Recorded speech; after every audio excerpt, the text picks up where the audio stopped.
You are to be confined to the brig for the duration of this trial.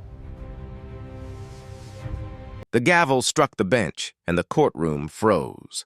2 Navy SEALs, bound in handcuffs, stood before a smirking police officer who had framed them. He thought he owned the room until the doors opened and an admiral in full uniform stepped inside. Every head turned. The silence was deafening. And in that instant, the corrupt officer's confidence collapsed. The courtroom was heavy with tension, the kind that made even the air feel thick. At the front, 2 Navy SEALs stood with wrists bound in steel, their uniforms creased not from ceremony but from hours spent in holding cells. Across from them, leaning back with smug satisfaction, sat the officer who had dragged them here on false charges. His badge gleamed, but behind it was rot. He believed power was his weapon, and today he believed he had won. The SEALs said nothing. Their eyes, steady and unblinking, carried the weight of oceans crossed and battles survived. They had faced storms, bullets, and nights where silence meant survival. Now they faced a courtroom, and the jeers of strangers who believed the lies of a man who wore a badge like armor. Their story was not one of easy days. They had enlisted young, drawn by duty when others chased comfort.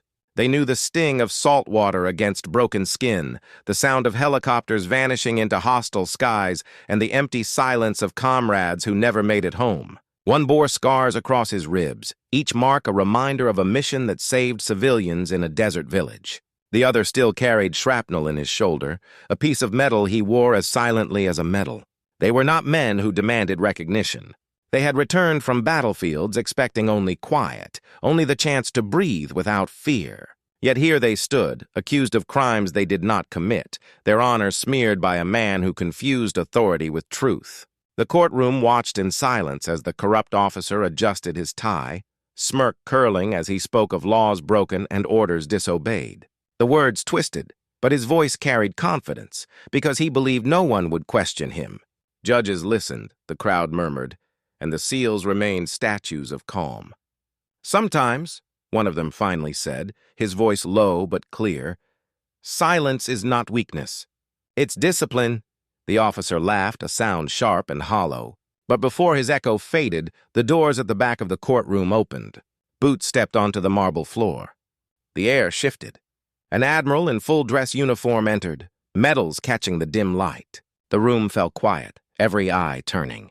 Authority, real authority, walked with him. The officer's smirk vanished, his face paling as recognition struck.